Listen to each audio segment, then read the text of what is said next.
guys, itai kuti makomenzi abude hapana makomenzi apo.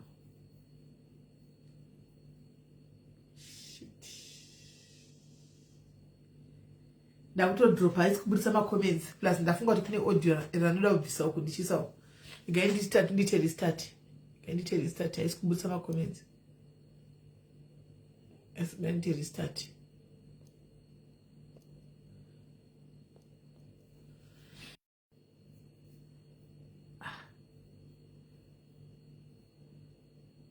Guys, ko live yadzoka sei? Yeah, yazozoka nemakomenzi. But name yachinjwa ma settings saka. Yako nditi resume live andina kuzotanga kuti 1 ndi live in Facebook zuka. Ndo zvaatoita. Hi guys, hello, how are you guys? We are. Yes, Soko Bay.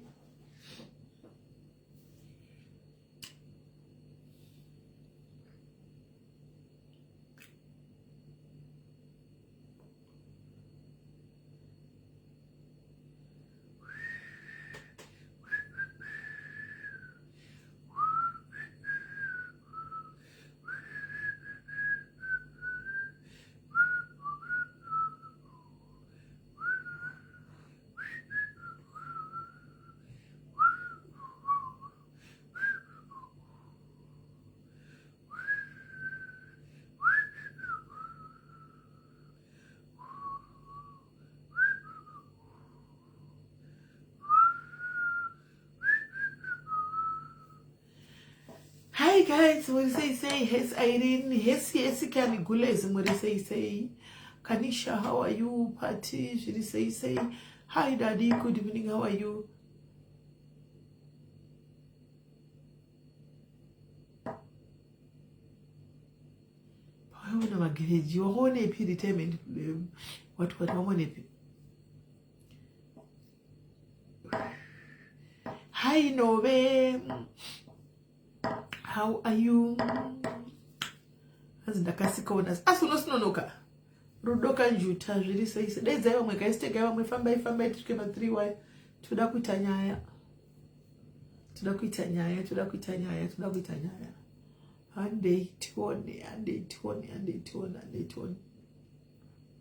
Ande tione. Hesi hezo, hesi wini. Anzi ponera ifeso edwa ndichamfonera Dondwari. Anzi aisisimeli nichambona usalo ndinudzuka. It's okay. Go and watch usalo. Anzi simeli ndokudenda kuipisori ndakakuipisa pasiri. Siyabonga watete. Atete yangu ka. Futi muri mai wangu ndozongokuregerera because kana uri duwe zveshua uri Moses. Wangu waindiipisa wangu. Wakandiipisa. Ndangoona one comment. Ndikati ndivo here vari kundipisa dai vanondiziva here asikana. Zvanombozviziva here izvo zvinoitwa nemasocial rights mumastreet kuti kuipisana chete zvinhu zvamunotsigira. Hapana. Kuipisana chete hakuna nyaya dzinenge dzimboripo dzechokwadi. Kungoipisana chete. Ndakaona muchita kupembera tetiseyapo ngativi tete momza maipembera. Hanzi budhi wedu vakarongedza. Budhi varongedza bag. Budhi vari kurongedza bag. Share life, guys. Share the life. Guys, vasati vafollowa kunoku, followai kunoku because ndokwatiri kuda kutomboitira live zvekutodaro kunoku. Ndokwatichenge chiitira live kunoku zvekutodaro. Saka vasati vafollowa kuti vatiwane notification, guys, kana takuita live unogara wafollowa so that uwane notification. Hanzi bamukuru vari sei vari bhosva awo Natasha. Vari ku SA ikoko. Vari ku SA ikoko.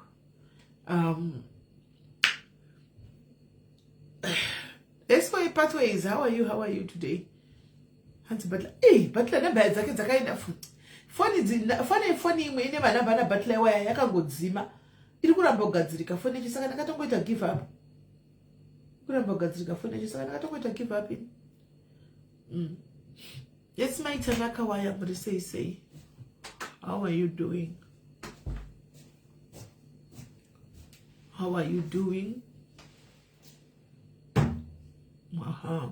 Tapa 250 guys and yes my pa bongi ngwe zviri sei ndikangoti bongi ndobva ndafunga bongi wataive naye pano kushaika uya anyway ndobva ndafunga bongi wataive naye pano kushaika uya asikana zvakaoma.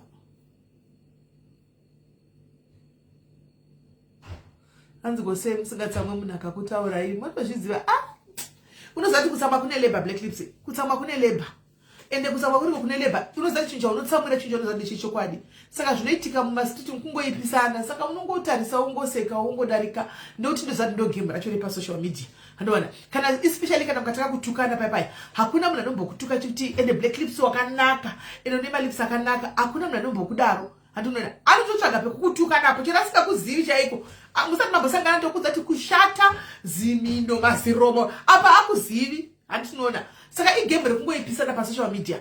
Handinoona saka ndotozoshamsika ndono anenge akutozomhanya nazvo vachitotora vachitomhanya nazvo masititi zvinhu zvinenge zvitepati zvinotaurwa navanhu pakutukana paya utonyatsokuona kuti saka vanhu vanozvibvuma ndozvitorasira ungoipisana guys kunenge kuchingoitika paya. Handisonyana tini kutsama chacho handigoni kutsama zvoenda kureni. Ndizvo zvezvo ndofunga zvoshandikuvadzisa mwoyo wangu. Handikwanisi kuchengeta grudge 1. Handikwanisi kutsama zvinoenda kure 2. Handimaona ndo panotinetsa ipapo. Handigoni nditomboda kuzamawo kuti munhu kusungira munhu handizvikwanisi. Handizvigoni. Ndikangotaura chiro nenda ndakafimbika zvinhu zvakaita sei ndinozongopisira ndikangotaura zvatopera. Inini zvinhu masita ndimonya zvitorasira zvizvo nati ndogona kuvarega vachindipisa shara zvavanoda ndichigovasiya handimboinji zvitanangurai. Kana vapedza vatokangamwa ndozvachiega ndikuudzei chokwadi chiripo matomhanya mese kuti saka vari guilty, she's guilty, saka muroi, saka ipavha ndematokangamwa kuti ndakamboba paya ndozodzoka ndichikudzai chokwadi. Hai onitaopi ndozoya chikuti chirega ndikudzei chokwadi. Zvisvo zvandakaita pamastand up handimboona kuti vanhu vakaita gore rose vachindipisa. Vakaita gore vachindipisa gore rose anyway. Ndeka zvakaoma uchibaigwa nevakadzi vakuruma live vai mwana asina pana kamboya kakuvhunza kungobaya nokuti kwaenda munhu akatabigwa vakamanya vakadii vakamanya vakadii. Ndikakiramba zvavo ndakazvinyararira asi ndakazofunga musi unati chirega ndichinyatsokutsanaangurirai mwinzi munyatsodzwisa nyaya yese. And I think kutsanangurira kwandakaita makazvinzwisisa kuti ndo zvakaitika. Asi ndakanga ndatomhanya vakadzi vakurongwa mhanya kuti hanzi mboita live yevanhu vanorarama neutachiona hwe-HIV. Alright. Asasvika 300. Iwo hausichete 300 pana vatogona kuramba ichasina basa tichimirira kuti nyaya inde kumberi. Alright guys, maswera sei aiwa ndaswera hangu. Nyaya yekutanga yandoda kuti titaure inyaya yakauya pana nditi saka tongoitaura pano iyi nyaya iyi. Anti munoziva hanzvadzi vedu vaya vakauya pano vakakumbira kuti nyaya yekuti tifambire nyaya yemwana musikana waya airarama nealbinism anditika akazoshaika wokuti vari kususpekta kuti pane kuve nezvakaita. Saka ndoda kufonera hanzvadzi ava today. Hanzi simeni batsira idorini waitwa sei nai Junior Dorini ane hama dzake ngani iwe? Ane hama dzake ngani dziri kudiaspora? Musadaro ini dzinotobuda dzichiganza kuti tine mari iwo tisimeli pa madiaries apa unoti aba madiaries iwa vamuna vanotambura mu comment section vanotori masapota amwe kudaro havamo vanotorimo wapedza kubatsira wonyatsa kutukwa chudzo zvemburugwa memwana unoti handisi kudzidzawo lesson. Yesi andanzi edimo muri sei ndakatodzidzawo lesson wangu kuti pandobatsira makwana ndofuma chitukirigwa zvinhu zvemubhurugwa. Saka ndinoramba ndichingopenga wera asikana zvina ndiyo yangu pana panditsvage kuti naye asikana timu ese kandai magetsi enya pandiki zvidori nani. I'm not getting involved. Me tiregei zvangu not getting involved in kwai chichaitika not getting tombozivi zvikutoitika kwa because I don't go there. Saka handei timbotanga tamboningirira vanoda ku ngaitimbofonera nzvadzi vaya chachiri kumboitika naye bami bride. What's going on there?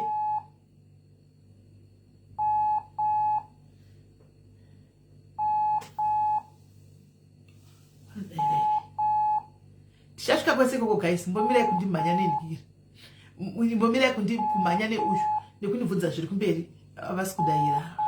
What's going on?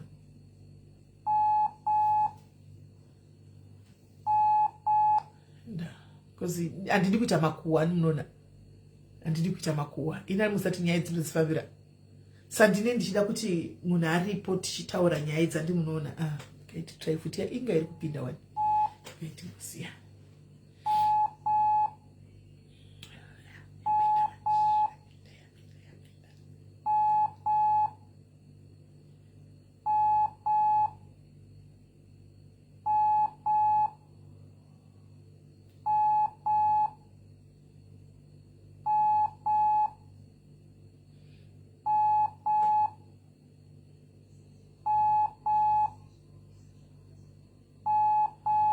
Hanzvadzi havasi kubata sei?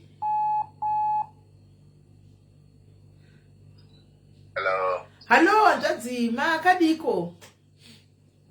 Ndinofara Sisimeli makadini. Ndiri raitave mazuva. Chokwadi maita nekutifonera. Ayo ndangoti nhasi ndawana mukana kudai ndiri palive ngati nyaya yakati yakamakakumbira palive kuti vedu ndibatsire ndifambire chirega ndidzoke nefeedback. Maita basa Sisimeli. Right. Saka musuya tandi takati kuti chite mutsindo isusu toita noise tiri kusure totsvaga vamwe vari kurarama nealbinism inochi albinism ndizvo voenda kumberi handitika same organizations. So I conducted ndoziva yandakanga ndapiwa nevanhu vakawanda kuti iri kushanda, and then ndava conductor handiti ndokubva ndavatsanangurira nyaya ndichibva ndovapa link renyaya pano kuti vateerere. Saka ndavatsanangurira ndikavapa link only to find kuti imi makambenge matoindako asi hamuna kutiudza inyu panapa kuti makanga maindako koko, because vakabva toti vakauya pano ava asi ndofunga kuinda kwamakaita hamuna kunyanyowirirana ikoko, makabva muchitukana here handizivi handiziviwo. So kwakune mathreats anonzi makataura kuti toda kukuisai kusocial media toda kudidididi va iye munhu wacho ndobva ati ko munoisa kusocial media imi muri mimauya pano muchiti muri kuda kutsvaga rubatsiro, ende ari kutaura kuti iye Kimberly musikana uyu wekushayika uyu aitomuziva in real life, and history yake yese akazva makatsanangura imi akatotsanangura kuti mwana akakura chiregwa nambuyazo ndobva taura zvinhu zvakatowanda. Saka ndakabva ndapera power zvikanzi saka havana kukudzai kuti vakauya pano, ndikati havana mbotudzava kuti vakasvikavo pano, asi maybe semunhu aichema handitimaona. So vanga vari pakuchema sezvo period yakutaura vanga vacha zvazviri fresh zvinhu izvi pamwe ndosaka pakaita zvisi zvakaitika izvi. Saka I pleaded naye hangu musikana uyu kuti vatore kesi iyi nokuti pakutaurana kwamakaita she recorded akandiplayera that ningikiri kuti konana kwamaita muchinjana mashoko kwese handitika zvinoyo zvanga zvisina kunyatsomirawo zvakanaka handichimaona. Ndobva ndangomuti iwewe chiita kuti tongoti vanhu vanga vari pagrief vanga vari pakuchema zvinowanikwa tingokontinutenderere mberi, because CEO wavaingoti munozane vakangoreka vakauya pano vasina kumboita zvokupopota kana kupenga kwavese kwavaita one phone call chaichaiyo ngadaita tove kumberi kwekumberi handimaona. Imi chiro maizopindura muchibatsira noise kuti zvinhu zvipushike, but vane rafu vakataura zvakawanda vakatukirira vakadii. Saka kuti inini hangu muzoziva kuti ndada kunyenda ndakatorekodhawo conversation yangu naiwo handimaona kuti ati ndigozodiwo muzoonawo kuti pamwe muzoti mangwana Sisimeli vakazoti nyaya navanhu yakanati vakadii handivazivi, ndakatorekodhawo kuti tichi vakada kuti chakati ndongoburitsawo kuti recording iripo. Asi ndakazenge ndapleada naye kuti ndokumbira kuti tidzokere back to drawing board titange panyuwani. Kana ndichitaura navo chero ndikavaunza vanokumbira regero to right pane zvisina kubatai zvakanaka, sorry kuda kuti vari kuda closure handimaona. ndo yega yavari kutsvaga kuti vazochi chakaitika napasinawo hapana, kana zviripo hapana. Vakati nokuti kutukira kwavaita ini ndaivaudza kuti ndiri kuda zita remupurisa kutaura kwakaita munhu anoita naito tanzi the reason why I'm sure vasina kubatsirwa even police station is because of attitude yavakaita. Kana iriyo attitude yavakaita pano yavakaita kupolisi ndosaka kupolisi iri kuvabatsira, because nyaya iyi tinoifambira tisingazivi investigating officer aita nyaya iyi. We need investigating officer, then tomubvunza kuti nyaya yakadai how did you handle the story, otaura handitika, then tomubvunza kuti nyaya uya we are reviving nyaya. Zvino ivo taivabvunza kuti mupurisa ndiani zvikazodai vairamba kutaura vaitukirira. Saka I think ndo pakaita era ipapo hanzvadzi handiziva kuti chii chakaitika. I'm not so sure kuti chii chakaitika kuti muzosvika pakuexchangeana mashoko kudaro handizivi hangu, asi ndofunga ndo pakaita era ipapo.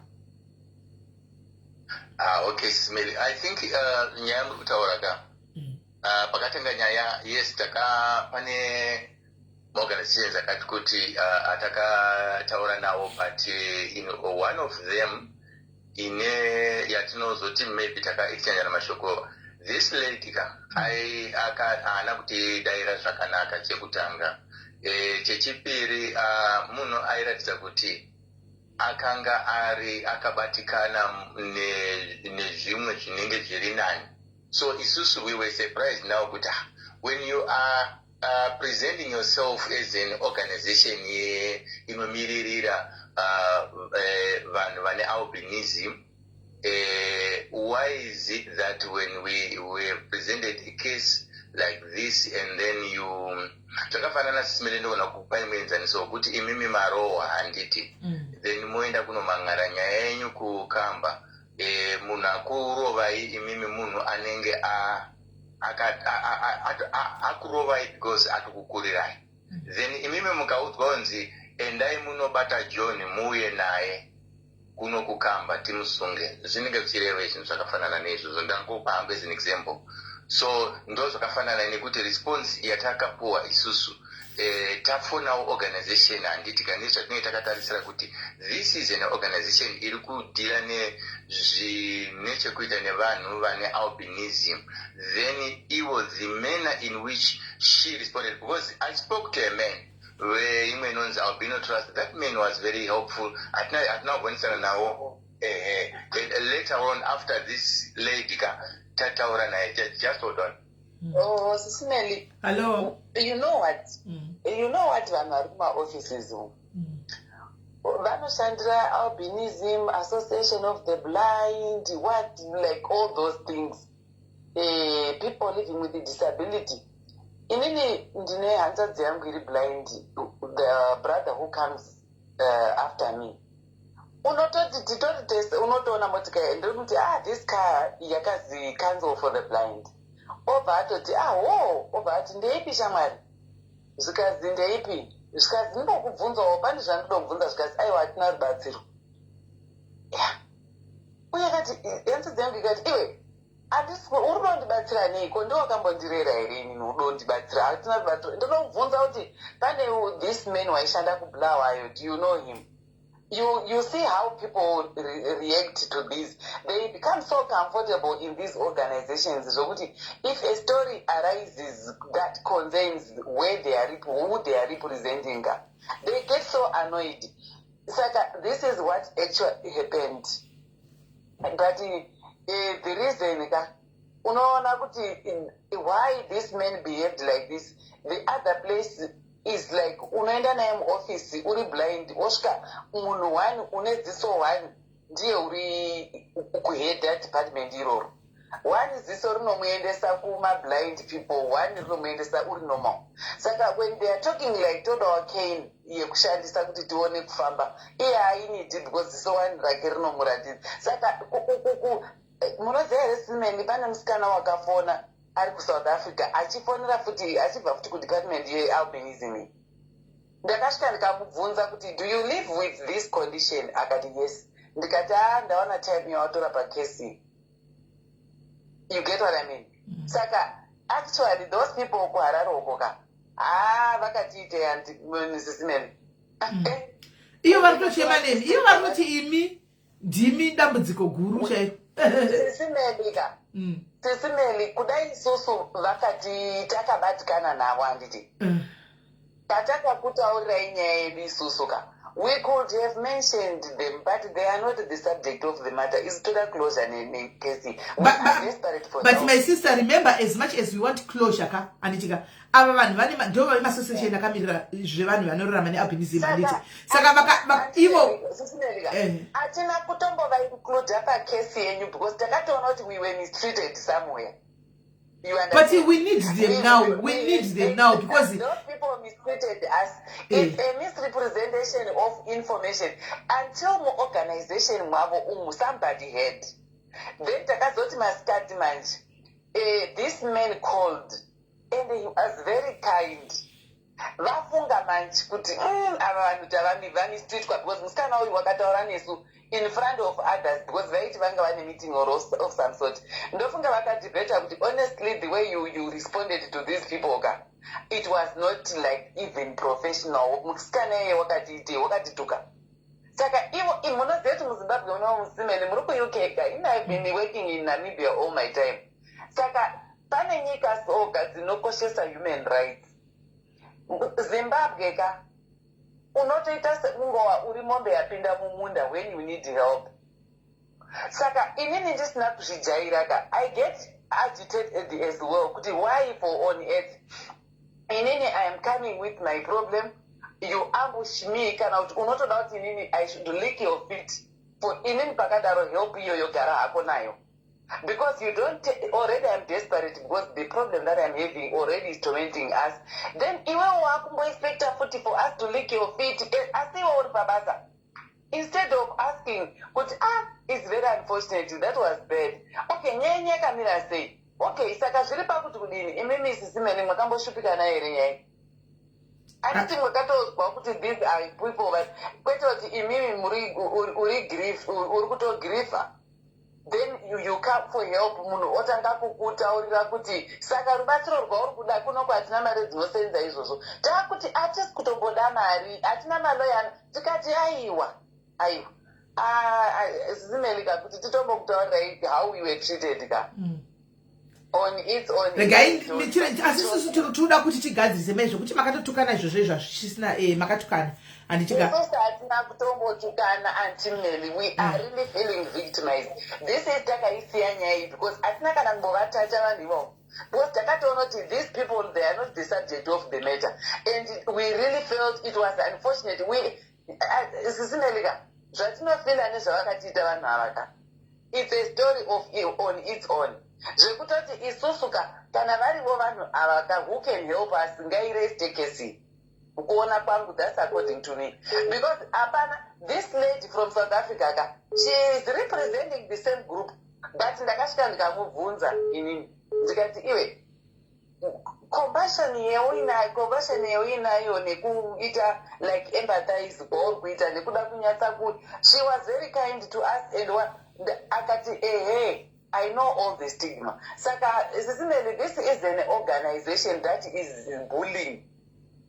But bullying yavari kuita ike, it's unfortunate because isusu hatisu takafaka. Zviya zvokuti unobva arenda vanhu so desperate kuita sekunge zvokuti isusu takati at first we got so scared kuti if kana life yacho iriyo zvairi police stations dzekunoku where people are getting help ka, you really feel like vakanyenzi vakazitonomuvharira. Muri kuda kutochallenge zvinhu zvaitwa nevanhu vakadzidza kainini. Munoziva here kuti izvozvo chete totokuvharirai papolice station pano. Vakasvika vakati ndazvitadza ini mwoyo wangu ka I would have wanted but ndanda kuda kutovharirwa kuhaunako. Saka these things we are trying to seek justice we are trying to seek closure ka in an atmosphere bekunga kuri pana Namibia kwataishanda uko kana ku UK kwamuruko ka. This was a case yaitika yaitofaindirwa justice but kunoku ka inini ndakazoti tataura I was following nyaya kuti for sure ya children nemwana uya anditi muri kuona kuti DNA ya mwana uya yaisi kuchatometa. Yes, but those are true kuza mazara mainini kuti onai fighting for justice ndiyo organization ikaenda kumberi isu tikamira kumasure anti munoona takavabeka up nyaya iyi closure ino mwana uya anoitwa exhume organization iyaya haisisina zvayakatombomirira. Vanhu vari frustrated, yakatongomirira kuti maybe masalaries avo anopinda, they don't want to be stressed.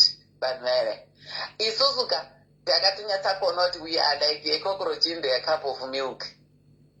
That's how we really felt and we were like but one man wakabva aona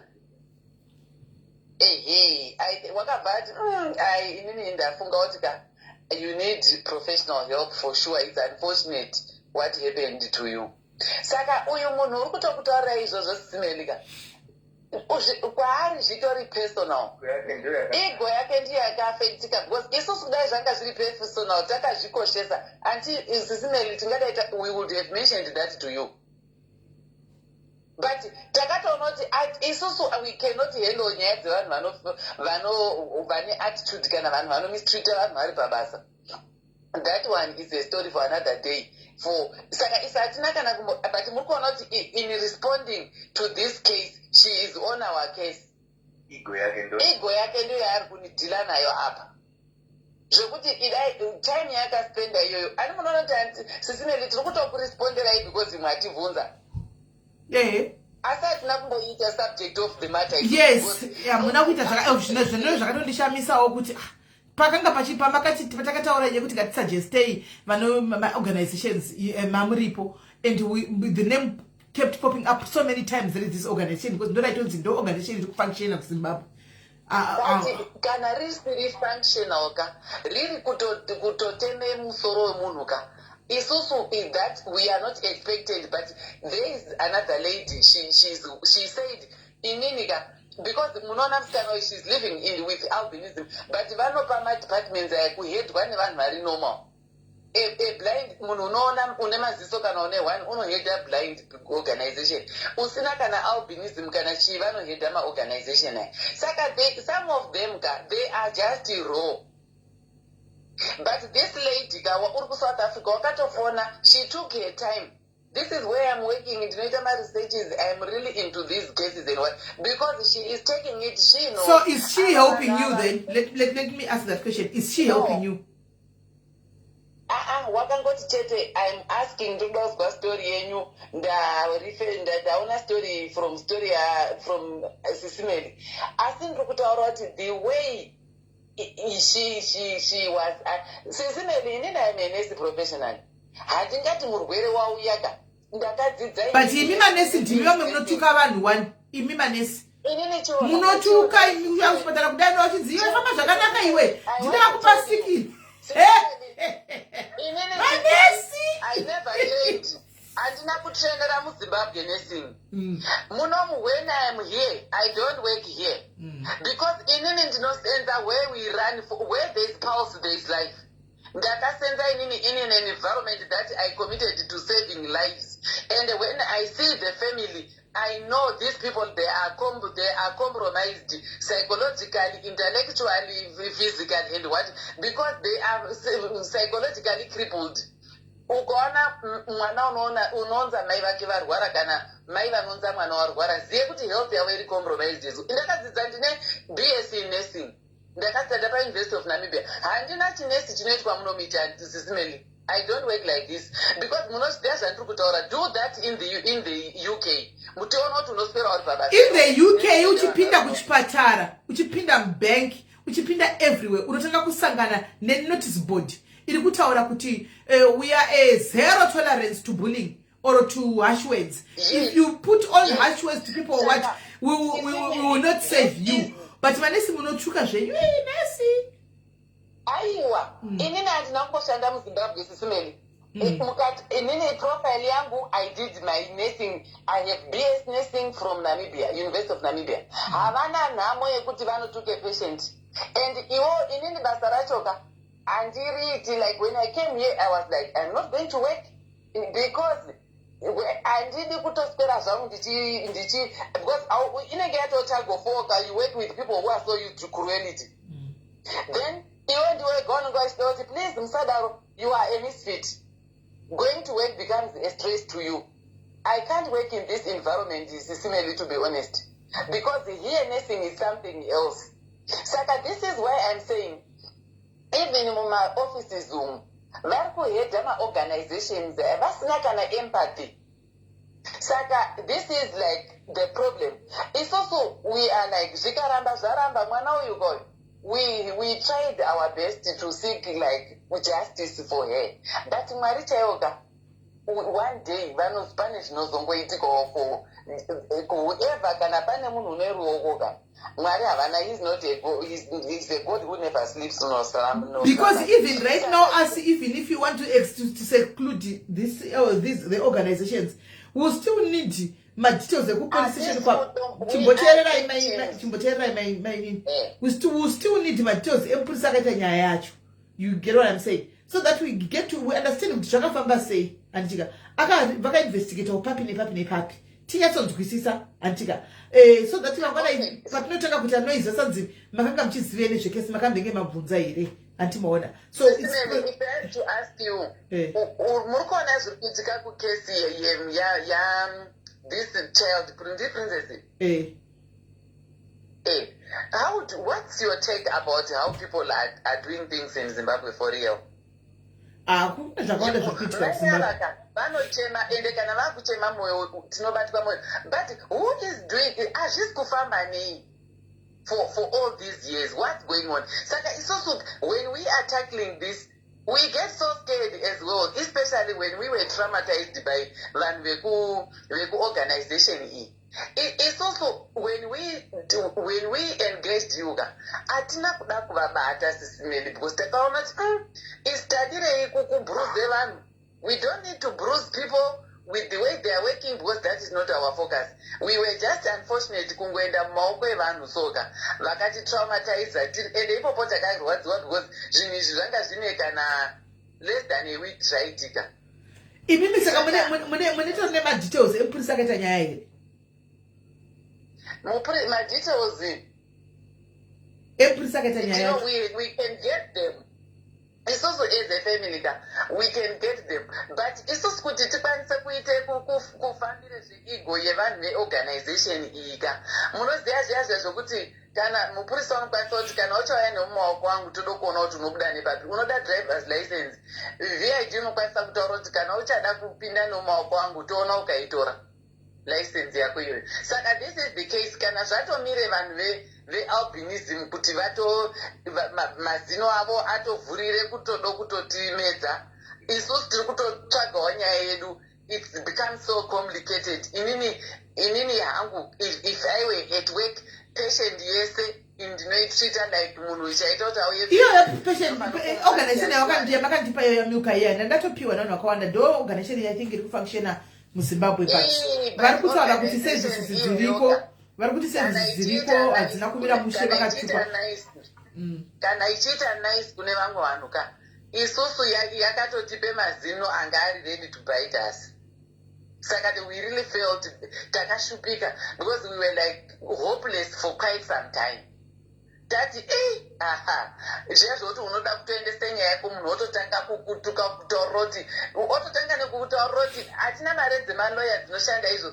Wati tiri kuda mari dzemaloya imwe yei guys isusu titoriwo nenyaya yedu toda kuziva kuti which steps can we take. Saka vanhu ava vanozopenga vekumaorganization shuwa mongopinda muchida kunowadza titauyawo nenyaya yedu takazopopota zvinhu zviri kunoku vanopenga. I'm telling you, zvinhu zviri kunoku isusu organization iyoyoka hatina kana kuda kungoibata because takaona kuti this is a public platform. Saka takangoti isusu subject yedu ka tiri kuda hedu closure kune izvi zvakaitika kumwana. Izvi zvevanhu vari kumaofisi vanoshanda nema-attitude avo nezvavanoshanda hatina kuzvimenshena because takati we don't want to touch a lot of things like as you were saying. This munhu amaitaura naye anenge atodiziya because akabva angoti saka sisimeni asi matouira nyaya yekuti ndakanzi ndoda kuexposwa toda kuexposa organization yedu saka tatoti patotoda muchiuya tatoti zvaendwa tikati yamunotovaziva zvikatovaziva munoziva kuti imini sisimeli as a public figure handiti you have to give a person consent kumutaura kuti what you are saying I am recording this for reference tomorrow, so be careful on what you are saying. Munomu havana kuzvijaira statement iyoyo. Asi kwandinobva hangu inini kwandaishandira all the time, they harmonize with it and they collect themselves and they start addressing motaura nyaya yenyu. It's not like an offense to say, by the way, for reference sake, I think I need to record this. Because what you are telling us, we were not expecting it. She knows kuti I recorded it because ndakatomuudza kuti inini zvokutoti ndinosanangura word by word anenge zvigoni. What I'll just do, I'll just play the audio vozvinzwira but chero vakanzwa havo audio. That's not my intention andafambira. Kana pakaitika noise ndandiri kukumbira kuti tikumbire regerero on behalf of them. And then we move on with the story. It's professionalism. In summary, pakaleka professionalism because in the people are believed and it. Ndotanga kuti navo murwere watouyawo nenhamo dzake ndotanga kuti naye unotoita scared modhero tori nesuka harasa patient nematablets avamwe because vanenge vati sister vaya vapa level imwe vakuda kutondiuraya nematablets aya unovaona ari pasi pema bed sheets. I told people tichishanda kuti munoona here kuti matablets aya it's not like munhu unotya kuswalowa a tablet wakutokutya because wakuti iwe ndakutodya futi nematablets awandirekai ndodzoka hangu kumba kwangu nekautano kangu kasara pandiri than kuti zvawandiita apaka wobva wandipa futi medication. They no longer have the confidence to take that medication. Saka ivo havasi kumboona kuti ka how they receive people when they are having problems ka. It's like inini handingaexpect kuti ndaenda kuorganization yakadaro ka ndotoita sekunge inini I've committed a crime that ndatokuitwe interrogated so harshly. Munhu wakutonditaurira kana your way, like taking us like we are so desperate, like we are destitute, we are aiming for help financially or what, oto address maareas iwayo sisimeli isusu tisi kutombo zvatiri kuda zvacho they never paid attention, but pane one person wakazviona kuti this is very unprofessional. But attention, I think you explained nyaya at some time for some sort, because she really explained akataura nyaya yacho sezvairi takaiexplainera the other guy wakatiteri wakanga akuti okay, what is your story actually, anditi iyeye we explained, but ava vamwe ava inini sisimere don't underestimate zviro zviri kunoku. This is unheard of. Ndofunga kuri kutoonawo panyaya yaprincess yaya kuti how can the country or how can people just say kudaro kuti you end up with the wrong child even for real. Saka zviri kutoitika kunoku sisimeli kuti zviri kuitika tisi kuzviramba iri kuti zviri kuitika tisi kuzviramba isusu takanangana nefokasi yedu yekese kuti we wanted to pave way navo, because kukoti chaivo kukoti varivo vakatunga kumbera tungamira kumbera kutaura chokwadi kune vanhu ndaibvunza ndakanga ndabvunza mbomira imainini ndakanga ndatobvunzawo vanhu ndakabvunza vekumusoro ikoko ndikavaudza vakati vakatakatondichi kumaorganization ndikati kumaorganization takataura navo vakati because ivavo maorganization kana muchara kuti mwana yangachira nealbinism one kukoti yako chako hazvina two ways, because vanotopiwa special treatment. Kukoti yako chako vanoswera vatopiwa nikikiri tsamba iyoyo yekuti zvitwe retest. But now ndikuona kuti imimi you are not interested anymore because makaita kuchinjira mashoko, of which ndakatokumbira zvamuregero on behalf. I reasoned with the ndikati shamwari iwe unoziva imborega indipedzewo maini ndimbopa mukana ndikati iwe unoziva kuti kana munhu achichema chichinoitika andinoziva vanhu vanenge chero unogona kuti chero munhu akatokupa mvura ugona kutomukanda nemvura yekuzwa kurwadziwa. Let's just say kuti vakanga vari panguva yekuchema wangu andika tingarambi takabatira akati alright handina problem andika kana vazodecide kuti vachiri kuda kuendera mberi we are going to help you guys mongondifonera munawo but ndinachifanwa ndikupe feedback ka but now imi mukuita kunge musingasatodi zvevana zvachose. No, inini kudai ndirini zvangu kuorganization ikoko I would have just say oh those people I know their story, they havasati vawana help up to now. Anyway, the last time we talked we could not understand each other or whatever, but it's very unfortunate. The important thing is we need to investigate, like we need to help. What you should represent the organization, not your own ego. Andizivi regai timbo mirai ndaiso omaini mirai ndikudonedzei muterere audio iri ndimo ndiudzwa kuti pari kugwiwa ere vengana pachigwiwa tosiyana nazvo, but kana pasiri kugwiwa paine way forward then we move on navo, because isusu we only need to have confidence. No, ndizvozvo saka for us kuti tite move on, let's tinenge tinosquasha zvinenge zviri pandi tikwanise ta move on, because from my investigations zvechokwadi ivo one phone call chaiko kutaura chokwadi one phone call chaiyoka zvinoswera zvato because hanzi vaniswa vanotwa special priority. That's why we thought about them in the first, but takaziva kuti mwana uyu uri mumarecords avo. Alright, mirai ndikudropa 2 minutes play for instance mozondudza kuti pari kurwere kana tichindambo iri ndotambo iri monyarira kuti mimi munoda zvokutaura umaini ndotaura nawe ini mo player down mungokula down kuti tikwanise kumove on. Chatinongoda ndiyo phone call yavo do authority authorization yavo chete manoko inini zvamunoita izvi guys. That's who I am. This is why I decided to kuti imini you can help because inini and zvifariri. Because when we advocate for people, we don't need to turn even the family they are now victims as well, Mama organizations. And this lady, she is not used to it. She is used to dealing with people who are so desperate and so desperate. How do I become desperate when I need answers? It's not like we are not eating, we are not having food. We are worried. It's not like Paneshakamira Unoko. that she can afford to treat us that way. Alright, ngatitsvage chitefu tisarambe tirambe takamira panzvimbo 1. Let's move on. Ndakaini kudonedze 2 minutes. Vakanyutenga vamborespondawo to it. Cheva muchiregai mugozoresponda after. Ndo mugozoresponda after. Tichiona kuti tiri kupfuurira mberi kana kuti tichikugumira ipapo. It's okay. Alright. Ndokuti tinzwe tione kuti topfuurira mberi here kana kuti togumira ipapo vateerere audio yacho tinzwe. Kana pachigwiwa vachifila kuti pari kurwiwa.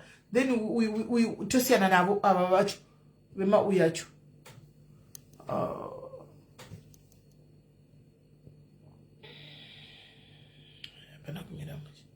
Ndakazofunga pa tatotaura guys, tatombotauri. Ndakazofunga chega ndichirekodha tatombotaura bijana saka inongotangirawo pandakatangira ipapo mungobatawo makadaro.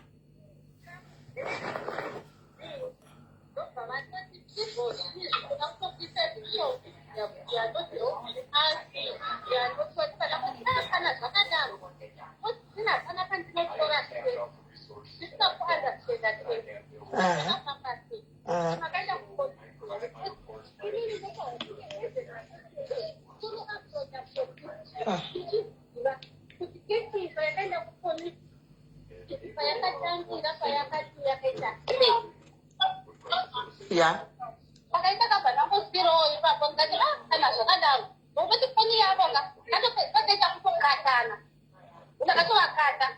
Okay.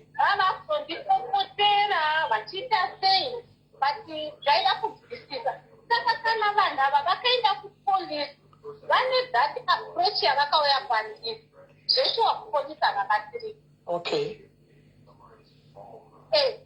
Ukaenda kupolisi kuchinoreporta kesi yako usiri kupopota kana usiri kuta kuzivapasa kana vakathreatena kuti polisi zvavaita kuti toda kubvisa epasocial media toda kuti aisenga hanifungi kuti polisi ingatora that case inini tandaisirwa pasocial media chizipo ndaitoufuza kuti ende makanaka ino makanaka inini personal ino makanaka ndaitomuziva ndakatomboenda pamutare ndikasangana naye saka ndaida kutobvunza kuti vakafamba sei zvikazoti mukazoita sei kuti ndizise nyaya but iyo newenosika matauriro avakuita kwamuri pamwe yezvinovazikanwa vaitombokoposa pamwe vangu vari pakuchema akamunguziva kana muri pagrave. I understand that pakuchema but as an organization work with the government. We are registered with the government. We can approach any ministry, any police station. But it's also when there's information today. And this also. Put it in Yakafan. Put it in the data from a police. Put the case in information Yakafan. And funny this also man. This also. You cannot be accused that. This also.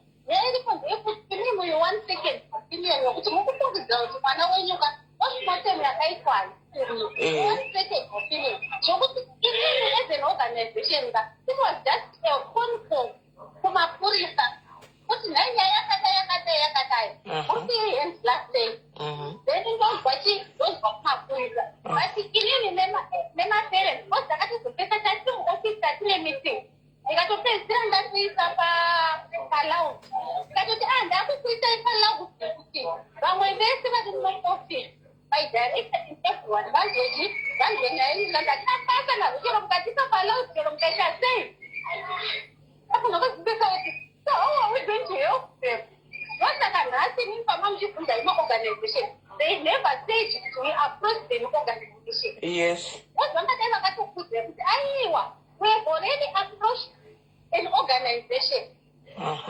Alright. So iwe ndakukumbirawo munina wangu ndakukumbira toti vana vavanga vari pakuchema vari pagrave.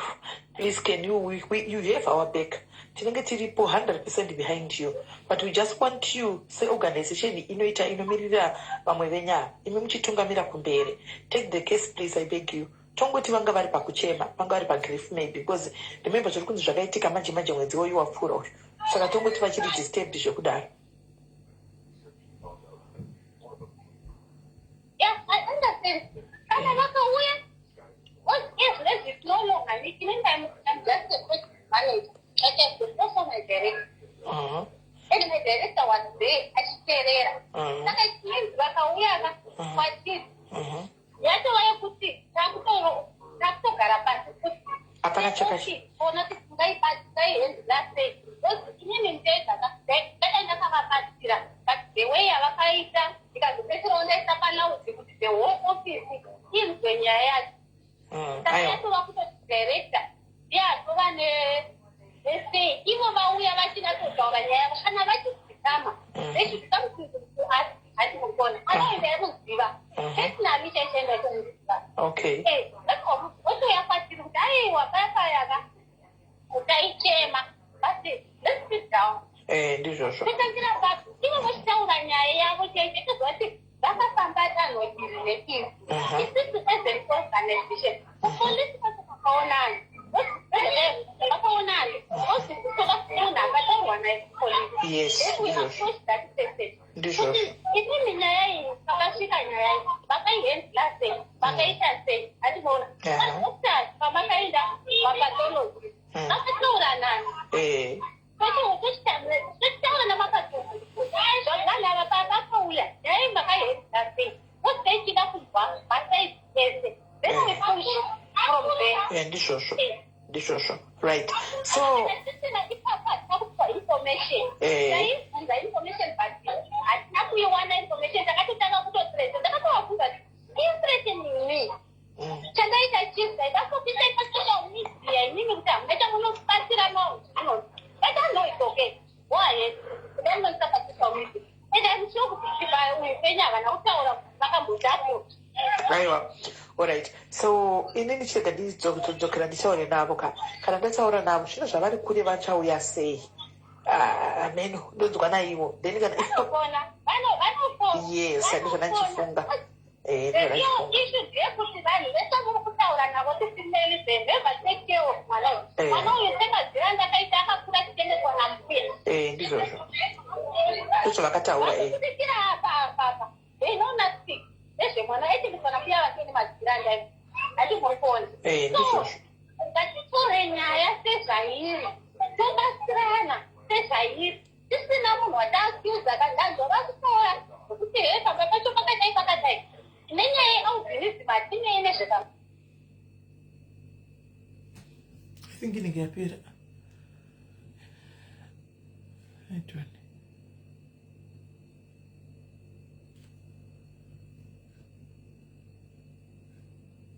Ya inenge yapera. Ani mukona saka ndiyo audio yacho ishi. Esimple ndo audio yacho ishi. Asisi seta tikuda way forward because it's like ari kutotipanga pari pa phone futi pavai pachinjana mashoko.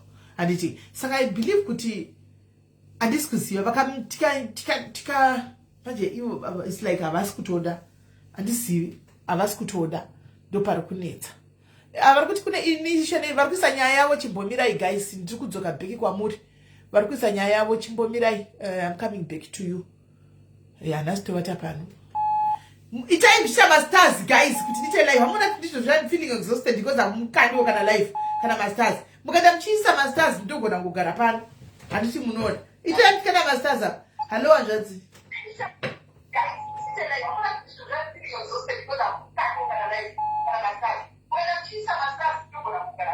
hello my brother dzimai imwe foni kumasuri hello dzimai imwe foni kumasuri hanzvadzi right voice note ndiro iro saka I want you to mutiudze kuti do we continue because indakataura hangu navo like akangati kana vachida nga vachidzoka zvavo because I believe kuti vadini vaita calm down now because Joshua initungoshandisawo ndingofunga kuti mamuchingochemawo pane whatever zvakaitika handizivi hangu munhu uyu I don't know this lady handiti maona but kana tiri kuda kuti tiwane closure tombosiya zvimwe zvese pasaidi totsvaga closure yemwana closure yavapo akamuda kuvabvarura muchibvarura nei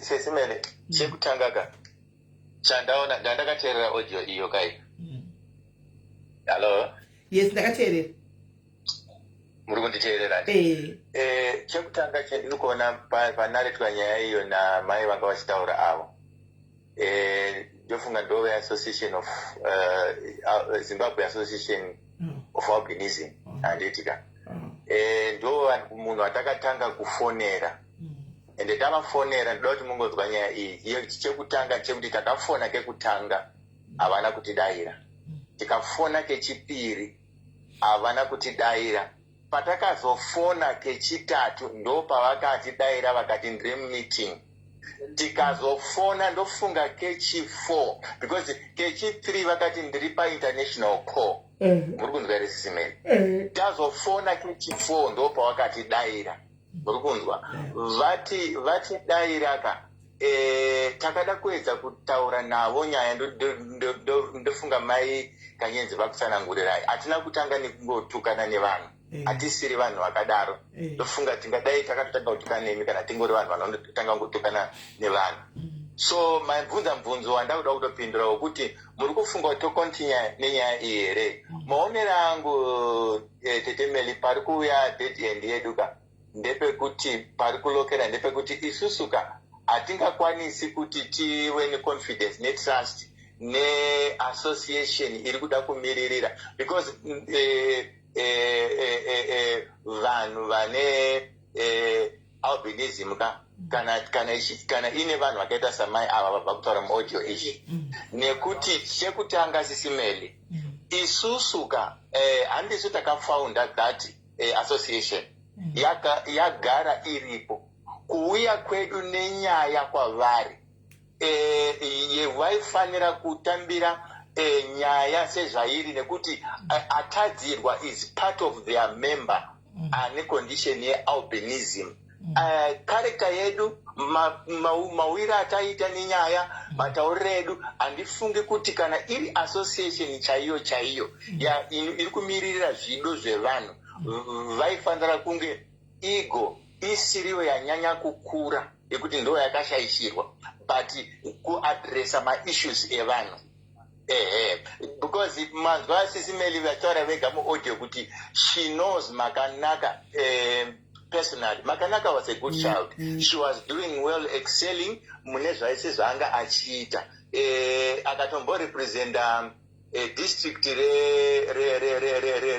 rehonde valley mune zvimwe zvaaita so mwana anga achitozikamwa muri kuona so isusu manje ndiri kuneseka kuti kana vachiziva maka personally handitika vonzwa kuti that's how she died whether nemakunga kana kuti nababa vake vauya vari vakakwidza voice vachipopota handitika ivo vari organization chisimeri yakamirira kuti iite zvinhu izvozvo voda isusu manje kuti tidzoke kwavari titane masorisori kana kuti titi paya takanga tashaisha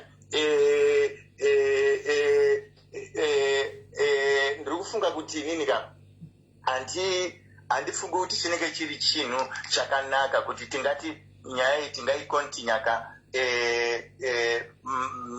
zvakamira semamirira because hatisisina confidence yekufunga kuti oright mwana uyu tikamubvisa paachengetedzwa handitika then tine organization yakafanana neiyoyi handitika nyaya iyaya yozotadza kuenda mberi mwana maybe ava mumochari handiti at the end of the day taakutanga kunongedzana tega isusu kuti dai usiriwe paya wakazoti chakati dai usiriwe paya wakazoti chakati handitika izvozvoka ndo zvataane fiye nazvo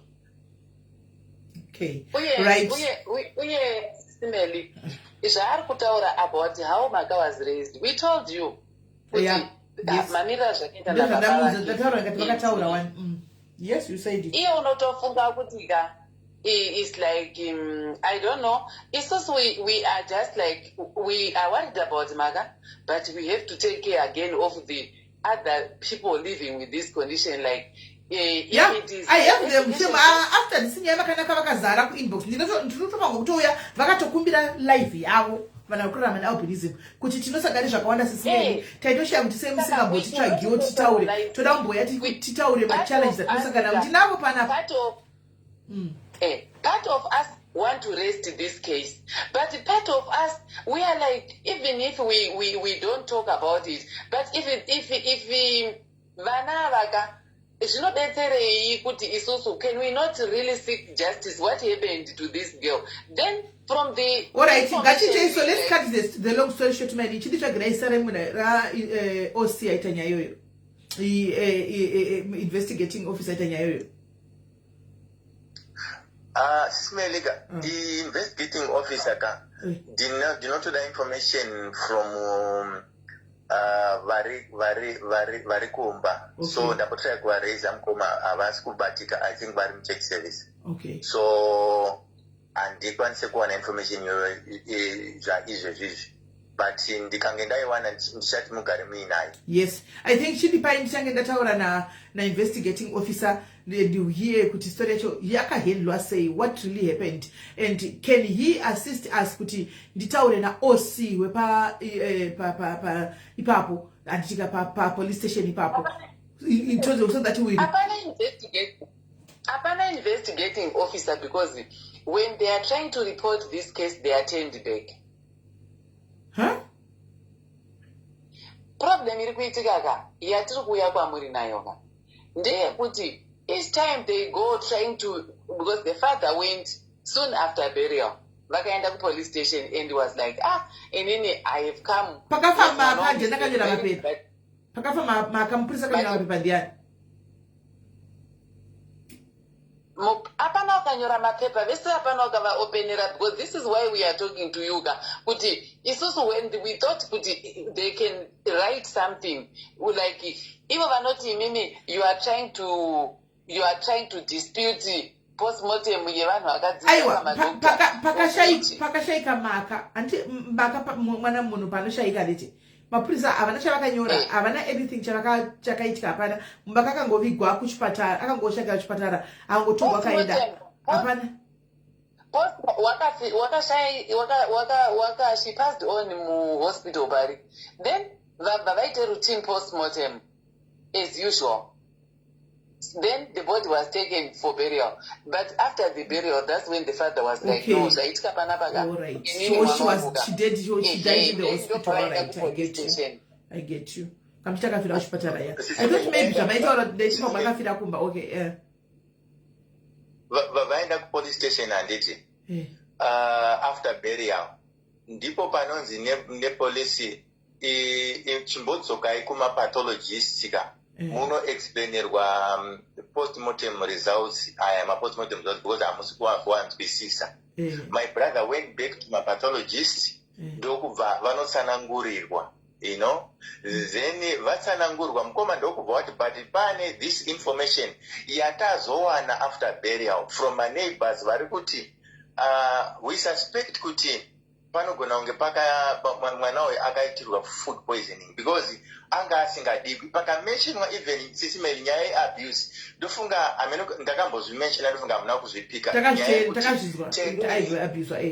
tereni yepawaigara handitika tereni yepawaigara pari so steep handitika zvokuti maybe it's a kilometer or two deep down the valley mwana ari pregnant ka aitakuriswa mabhanana munoziva kana kuri kumusha gonde valley isusu tinoti ngoma kana kuti ninga yebhanana handiti it's a heavy chinhu chinorema mabhanana anorema chiimagina kuti munhu ari pregnant uye ari you know ari kukwira pari steep and then unotunhuka musoro kwegomo you know nemabhanana iwawo zvinhu zvazobuda after mwana atovigwa muri kuzviona so ndo patiri kuti tazodzokazve takuita revisit kupolisi kuya vari vakanditi nini mwana wamai kana iwewe uri kutaura iwewe kuti hausi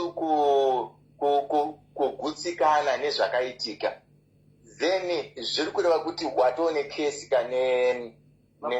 nemapathologist vakaigadzwa nenyika ndikati mukoma handiyo nyaya yandavinga inini ndangoya tiite revisit from how you spoke to my brother muchiti endai munosanangurirwa postmortem kuparenyatwa so my brother went akanoexplainera mapathologist kuti pane issue iyi vakati isusu hatina kuzinge tadwela on toxicology of which we can do. Atiri muri kuona ndadzoka kuyambira kwaruda kuya officer vaya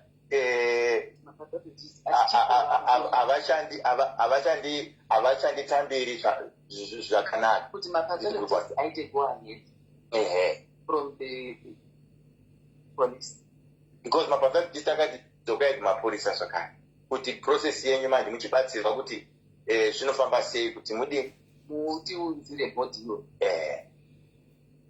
ndikupanzwisisa. Right guys, how best can we tackle this guys nyaya iyi now pasina zvemaorganizations izvi? Because we need pakutoda kuti we report to another police station maybe where we can behead him, that maybe that will push vanhu vekumapurisa ekuhauna kwamuri kutaura kuti nyaya yakatobuda nekuharare handimaona ndokwakubva ma-phone calls. Saka kune case yakadai vanhu people have been coming there and muchivadzinga. Maybe that's the way yatakutoenda nayo.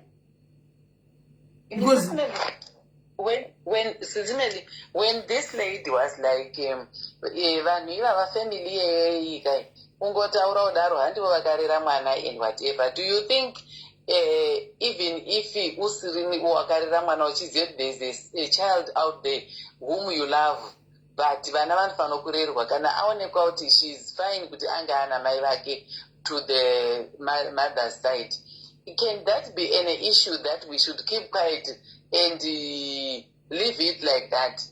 And when you actually know even the family yana gogo vachoka, but this loss was just too much for them. Zimbabwe mani currently right, munokwanisa kuenda PGHQ.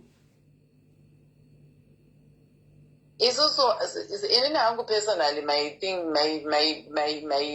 my thoughts is like family soka. I have to be honest about it. Yes. Mu family some people are busy with their lives, they buried and people are busy. Saka some like vakanyenza vari worried because ndo vakaenda kunorodza mwana iyeye ndo he had like hopes kuti it's fine, maybe she had a future ahead of her. Saka zviri kuvanetsa kuti vatongoti we buried her then we can forget about her. Ndo saka ndiri kuti right muri kuZimbabwe right now, can you go to PGHQ nyaya iyi, we report it from there. So and then we exclude because wona imutemo kuZimbabwe mapasa zvaunoita mazivano now. Kana ukaenda pa police station anditi ukareport and you feel kuti nyaya yako haina kubata zvakanaka, you've got the right to go and report to any other police station. Docket inotonyorwa koko ku docket kukoko kwacho kwani kuti kwarare koko. Hanimona. But then maybe vanozoda kuzoziva kweka kuti sei vanhu vauya vachiripota uko iko ku police station kwavo. Maybe we have to use that approach now. Kuti izvo zvomuri kuZimbabwe zvanaka. Imimi babnini antika moenda ku PGHQ ndaya nenyaya yangu. Nyaya yangu ndakaenda nyaya yakangu yakamira yakadai. Kuna a whole different of police station. You start explaining nyaya. Andimona chaizvo. Then we start from there. Kana kuti maybe mauda tichage futi mpuriso kuti musvikire kwaari munotaura nyaya yacho. Ndiri kufunga kuti ikangotangwa isina munhu ari kungari specific zvinenge zvakatonaka. Yes. Chinda ku PGHQ antika kune complaint desk ririko, then you report this case ikoko antimaona isusu chiro patinozoitaura imaka iripota inozikana kuti case yakauya pano, tinayo case ipano. Okay. Okay. Because nyaya yacho yalivisora ndi muri kuna zvayakaita yakaenda ku police station anditi but mapurisa were doing nothing. Ndiko kwenyu futi koko kwa mtu wale kwa kuonde valuko. They were doing nothing. Vachingoti ariko akazodai handi kusvika mai vaona mapurisa asikuita chinhu, mapurisa akasaka kushanda handimona kesi yataripota kuHarare isusu ndopakaonati kuti chitano izi kuno ndopakaonati mapurisa ekuHarare vakuru madisipo ekuHarare akufona ikoko kuti kune kesi yakuchiridza pasocial media ndopakati akusunza musoro vakuti vakufambira nyaya kuti why but all along vakakadi vanga vakarelaxa. Okay. So I think right now kumoindako mondiudza kuti mavhako kana mangoti kwave nereport chete vavhura docket totanga kunoisa kuchipusha mapurisa kuti nyaya ikunze kufamba kuchandoisi kuti nyaya yakati ivo vanhu vasati nyaya tinayo kuno zvakukurumita pusha kuti vakurumidze kudzifambira because vanenge vasingadika reputation yavo kuti kunzi mapurisa zvakati. Isu tikataura chinhu pano cho tikangotaura kuti madrugs chichi chakati kuZimbabwe pasina 2 days unotovaona mapurisa kubuda achitaura zvemadrugs izvozvo hatitenda taura kuno unotovaona kana nembwa achipembedza toziva kuti response tinotoziva pekuvatokonya isu kumasocialites edu kunoku totoziva kuti nokuti vanenge varipo pamacomments section apa pedu vanenge varipo dzimwe nyaya vanoziva kuti ndokune nyaya dzese ndokune matip of ese vanenge varipo vanotozviziva. Kakawanda ini ndaifonegwa nemapurisa tatanga kutaura nyaya like iri nyaya imwe munhu anongofana kutaura nyaya yemakuwa takuitaura panapa mangwana ndinofonegwa nemapurisa nyaya pane nyaya makataura nezoni yakati munhu yende umbura kuti mumuudza kuti andifonere namba yangu ishi nditoti kune munhu yakwaifona apa vanenge varipo. That's perfect. But hatikwanisi kuita noise kuti kune mwana akafa kusina kwayakaripotwa hakuna docket hakuna kwayakaripotwa zvongoita kune nyaya dzemahombwe dzakune social media dzedu dzemahombwe. Okay. No, zvakanaka Simeli izvo ndazvinzwa but ndoda kuti mungotibatsirawo uye kana pane vari palive varinge vachinzwa nyaya iyi kai vari mupolice force mupolice services vanogona kutibatsirawo kuti vanenge vari kuHarare who can avail themselves anditi vari willing to help us. Muri kuona pari kunetsa here Simeli ndepanapa ukaenda kumapurisa ka unosvika uchiti John andirova anditi wati John andirova anditi ka obva wanzi okay gara patsanangura nyaya yako zvasiyana ngadzi. This is a different case now. PGHQ kwandiri kutaura tumuende kana muri kuZimbabwe kucomplaint desk yevanhu vese vari kudzoka nenyaya dzavanofira kuti hadzina kubatwa kana kufamba zvakanaka kune mapolice station avakaenda kunoripota. So whether what or what they will listen to this nyaya kuti takambobva kuHauna tikanzi dzokerai muri kuandamaina vanhu havana kuteerera nyaya yedu kuti why tadzoka anditi after munhu avigwa havana kuda kuteerera ndosaka tauya kuno. Okay. Icomplaint desk rakamirira mapolice stations. Yeah, I feel kuti izvozvo zvinokwanisika but issue yevictimization ndo issue yakatokura because I can quote one recent event ndaitoto ndaenda kuzombonana muri pane time mamene zvakamboda kuitika munyika sometime back. I was victimized zvokuti ndakashaya wekutaurira kana wekutaura naye nemapurisa chingoburuka pamba ndine mabhegi ndine mabhegi ndine zvese ivo vari kuchidarika nechimahindira chavo vachienda kwavari kuenda. I was victimized zvokuti dai vasiri mai vangu vakauya kuzopindira ka musiwe vaitonondivharira chete because inga handisi munhu uyawo anotambira kuvictimizwa zvakandozva kuti handina chandashaisha. But iwona ipa ndiri kuchipaita difference ndepekuti muri kuti makavictimizwa mupambare muchiburuka nemapurisa ari murodhi anove akafanana nemusikana uyu wokualbinism what organization society handika akakuvictimiza ikoko komainda handimona ukuku pamba not pambare pamba kuHauna ati ndiyo mapurisa ati kunoripota. Exactly. Ati ndiyo mapurisa ndati ndiyo police station ati kunoripota asiriyo yatiri kunozipota kuti hatina kufara nemaitirwo atakaita taenda paHauna after paita kesi yemwana wedu akashaika tikaenda tichinowadza pabuda new information tikaenda chida kuno tichitaurewo kesi yedu hatina kufara nemabatiko ati ndiose people watiri kuningirira kudosiria saka I think ndiose police station saka let's not focus on vanhu vekuHauna right now, let's focus on PGHQ. Hauna phone call ya CI. Hauna phone call yavo ichabva kuPGHQ. Zvisina inemi. Zvisina inemi. Okay. Ichabva kuPGHQ tine vanhu vakauya so. Munoziva kuti kunogona toplando kana vamwe vanhu vanoda kunotasa kuti kunoshandwa sei. Zvinoitwa, vanozviita. Because uku ndo kunoinvestigate, vanozviziva kuti mapolice station nyaya dzakadai dzinoitika. Ndosaka vachivakaisawo PGHQ iyi kuti musina kuba kufara munonoripota kunoripota uko kuti ndada kufana zvakanaka ndakatwa nepolisi mukobha andimona ndakasvika ndiri munhingi vakatontora vakatodai inoinvestigatewa. Okay. Ehe. PGHQ, please. PGHQ desk center, go and report it there. Mondi udza kuti zviri kufamba sei. No, it's okay. Ndinokupai feedback. All right. We stay like 160 kilometers away from Harare. Saka patinenge tangoenda ndozokutaurira kuti taenda. Then ndokupai. All right. All right. Ko muri pa holiday here maveko ko. Takambouya pani zvatiri kumbo. Okay, all right. Ndichadzokera nyasi. All right. No, that's fine. All right. Saka mainini, all right. Morara bo. And the guy to book on the Yamberi. All right, chap. Okay, thank you. All right, sure. Right. Saka the guy team mirire pawani ngevaenda ku PGHQ. PGHQ guys, shunguru za ma police station. Ukoona police station inofanirwa kubva ku PGHQ uko. Chero nebasa vane chavashirimanya nokuti panenge pakatoipa asi zvisinei regai timirire phone call yavo tinze kuti zviri kufamba sei. Ndonyaya yekutanga kuti nyaya yepiri guys aiwe masters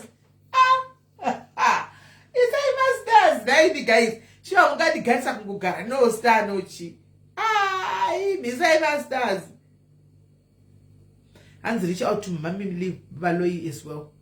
I will, but atingarambi tingovapa nyaya kunge ezifi watu wepolice station mami kuva nenyaya yemukomana yaya vari kuita tiramba chikuti nyaka ndikatongoenda kwavata kutoita kunge ivo ndovatotwa mutemo kuisa handimaona kana zvazoramba zvoku PGHQ tozonanavira ikoko.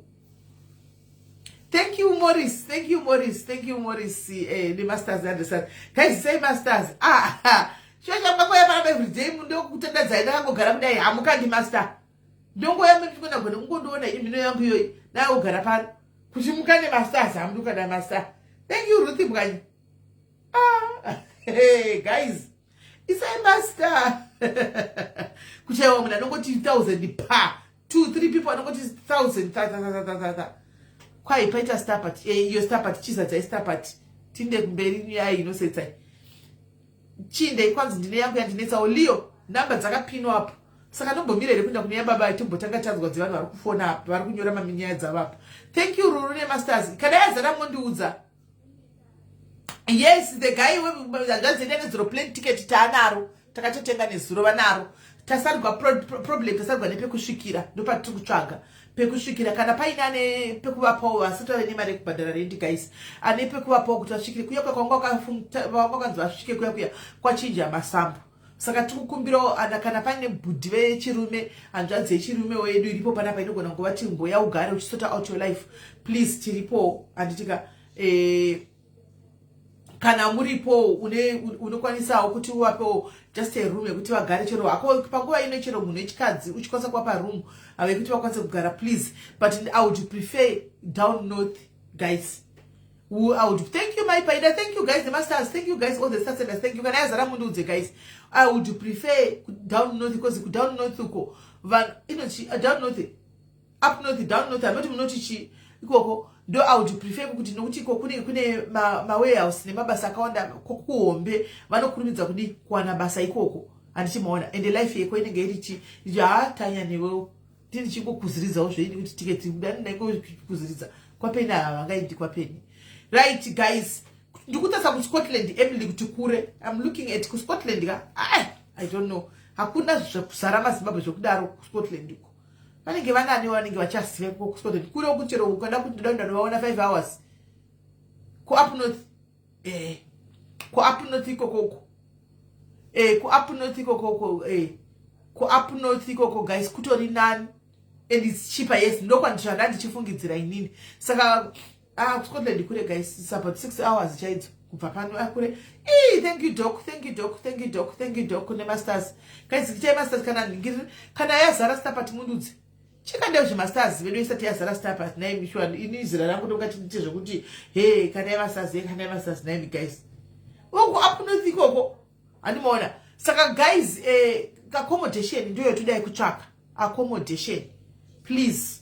Kana uri ku down ku unochi ku down north ikoko kawai ku Bradford it's very cheap.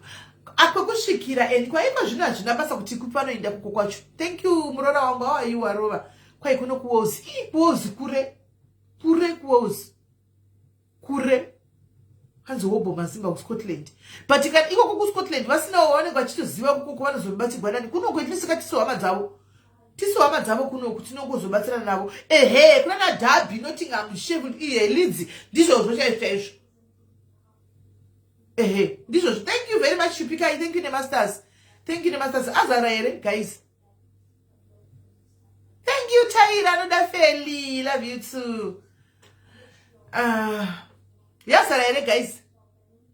Saka ndoya tikuda kana pane vari ku north uko guys, ku up north uko please. Thank you Shumbres. Kana pane vari ku up north uko guys, vari kusati vavepo accommodation please, nemweya waMwari vakufunga kuti vakwire pekusvikira Dololo. Hapana. Pekusvikira Dololo hanzi kune train inoenda straight from Peterborough. Ichiindepi? Ichienda ku Scotland iriko inodarika pa Peterborough pa ichibva ku London. Iriko saka mwana wangu ari kunovatora airport ka anogara mu London guys, and you all know kuti life in London anzanzi vanyuwa na hazvingabudi guys, hazvingabudi kulai ku London, hazvingabudi guys, hazvingabudi ku London, hazvibudi. And vane vakamuudza ku London hazvibudi guys.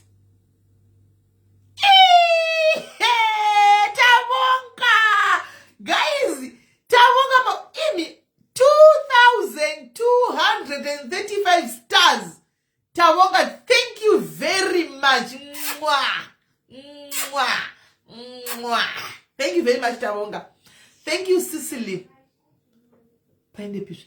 Banga makangotaura zvokuti ndifunga munhu akangobvumba zvandeta nezvozvo munhu angobvumba kuti munongosvikira kunoko asingafungi kuti vachava munhu angasina mari. Zvino tiketi rapo munhu wakuchitanga kujamba. Saka guys, isusu tingobatsana pekutsvaga accommodation please. Pane mumwe mukadzi angu musikana anga andibata kakati kuBirmingham anokwanisa kuva pa accommodation. Kana tashaisisa vanoenda kuBirmingham kwemumwe wedu yeye muDiaries. Kana vakashaisa vanoenda kuBirmingham. But inda ndiri kuda ku up north ikoko ndokwana ndiri kuti vakati pay ikoko kuzere mabasa warehouse ndoko akazarira ikoko. Vanosvika vachitopinda mabasa kwakati pombonokei kwakasunuka. Andimona kwakati sunungukei. Andimona zvinodina kuwa kune munhu chako kanotogara kana kuLiverpool vainda ikoko. kuLiverpool kunogara chingwadvotesa mabasa guys, achingwadvotesa mabasa ndio unopera. Dai kuchinzi kune accommodation yekuti vainde kuLiverpool chako vainda kuLiverpool avonogara ikoko kuze unogara chogadvotesa mabasa vediwe. Saka handisizivi guys, kana uripo guys unokwanisa hako kuti tibatsirane nehanzvadzi ishi. Shekeli, you are making noise too kunzwa kunoko. Nishamwari yako na boda. Kana paripo guys andakubatsira ngatibatsireika ndiudzewo kuti ngavauye kupi vakwanise kuti vagare. Antimaona tione kuti Matilda arikuwatipinda uone kutamba. Because right now panachakwanisa kuita achakwanisa kuti revoke that because vanorevoke kwa mese. Saka hana choice. Hana choice, hatone dependent visa. Vanaro. Saka hana choice. Anotovagamuchira. Otherwise akada kutobaiza kutaura vanodzoka venzokera vese. Mutemo wakanaka chaizvo munyuwani waveko. Hanzi natinashe vaita sei hanzvadzi. Hai nyaya yacho it's a long story. Tinashe ukazodzokera palive yanesuru unonyatsonzwisisa but ticket ravo takariwana. Vakangotambawo rafu. Masano zakasiwe ese. Apa vavhiza vatoisa. Saka visa riku expire musi wa8 nemusi Monday Tuesday apa. Saka vakasina kana pekutangira kana pekuti vauye isitifunge kuti ndobva taona kuti anyway kuUK yakusiva kuti unowana kana mazuva ese. Vanhu vakandigwa mara chizama kupinda muUK avatori nevisa rakunopera shuwa rakunopera madezi 90 period yaiva shaya mari kuya kubva tavarezera mari ticket pano. Saka munhu wacho akanga vatakangoti kana wapinda onai kutamba anenge akawanawo zvinyuwani. Saka isusu takawana mari ticket pekusvikira manje. Ticket takanotenga zuro pokusvikira ndopototsvaka. Pachandoziva chekuti Mwari havatinyadzisi nasana mbonyadziswa naMwari havatinyadzisi. Ivo Mwari vakaita kuti tiketi riwanikwe nesuro. Takatota netiketi nesuro. Ndiwo Mwari vachamupa futi pekugara. Saka munoti dzangu zvangu bothered zvokudaro. Handisummarize aiwa retirement mozoteerera yakareba nyaya chimozoteerera palive yanesuro. Munoisa chimunya muchiteerera muchiklina. Saka Mwari vakambotisvitsa pakuti nesuro tiwane tiketi tivabatsire. is the same God who's going to provide a decent accommodation for him. So I'm not bothered zvekudaro zvangu. Vanoiwana accommodation. Vanoiwana. Hapana ngotaurawo because you never know. Pamwe that bridge riri pano rinofanira kuti rivatore. Hanimaona. So right, chibuda munyaya iyi yabhudhava. Hatipinde munyaya iyi. Nyaya yechitu iyi yakaoma guys. Vanogara kuZimbabwe. Keti. Saka nyaya yatinoda kupinda bandai. Ken, what are you doing there? Please close the door properly because we are hearing you and your God are there. Bisapa not speak up to the panel. And I can support. How, Kate? How, my sister? Saka nyaya yechitu guys. Mpana budu wakamboya panapa. Baba wakamboya panapa last time. Vakanditi chinhu chavo hachisikumira kana muchiri kuragarira nyaya iyaiya vakanditumira picture yechinhu chavo paya vachiti chinhu chavo chanetsa saka mukadzi is not married, it's just that akangowana umwe munhu chete ane boyfriend angaroorwi zvinhu kuti ane muchato handichane muchato nabhudharo haangaroorwi saka akangoitawo akangowana munhu varikudanana naye kunoko hachadi ushu anoona because zvinhu zvacho zvinenge vakazvitawo kuti vachimhanya zvinizvi anoona vakangosangana paintaneti ipapa vakadanana vadanana paintaneti ipapapa musikana akaenda kuZimbabwe achinoona muchinda vakasvika vakatofadzana musikana akati katichati tisienda ita mapepa evhisa vakatochata akati mapepa evhisa tikabuda zveshuwa anoona adzokera kuda akazonowanawo akutanga kusideline atsikiza vanaro so anotoziva kuti achivabvisa vanoenda vese hazviiti sakapinda ndinokonfirma kuti zveshuwa murume wamunodi asi woona kokuinda ndozvaakataura saka isitaona tikosara 8 days visa rongora westwa just like that kati aiwa hazviti mina ndimbofonera hanzvadzi yangu vechinhu chavo chisiri kumira nokuti vadzoka ava vachida tonditumira nhasi tikati aiwa imbomirai tikati imbomirai mazisongoro hasi kuita zvakanaka imbomirai vakuri vanesa ndokutumirai tikati ai imbomirai kwaiko zvino chikuramba chakutarisa pasi saka zvandinetsaini guys point was handisitomboseka chigwere chabaisa sitokoseka kuma-events enyaya yachona animona kuvari kutongodiwo vanda kutongosekawo zvangu tikafanira tori online mwari ndibatsirisa seki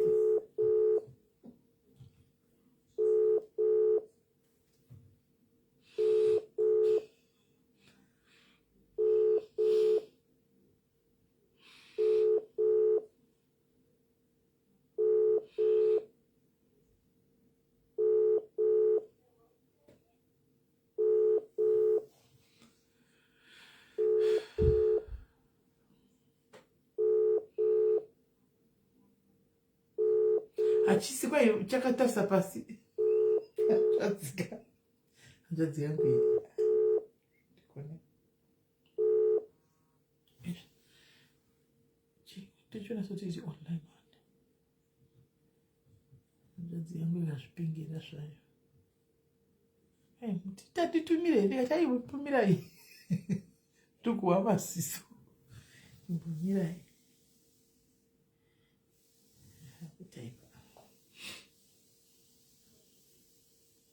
saka vanoda rubatsiro voda help guys, he really needs help. He really needs help. Tivabatsirikane guys. Aisinyore vakatotora tanzi vanga vakabva kumusha vakaenda kumusha papaya vakadzoka kubva kumusha vakatopedza kumusha uku vakatotodzoka mukadzi asina kufara pasina kunyashwana. Saka pari kudai uku guys, I don't know kuti vangabatsirika sei papi. Anditimaona vari kudai uku kana vanogona havo anditimaona vakwanisa kuti vavabatsire.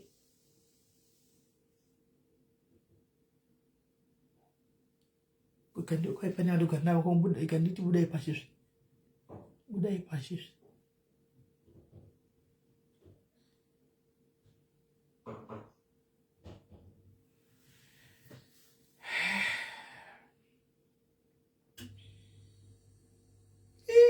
ndanichazoya pano ndechibhora chekuzvimba pachachi yachishowera ndikati nhasi ndimbomirai achimboregai vangunoti nditotorai nditore here ndishute here ndikuyati zvanhasi bodo anziga vamwe weti yavo.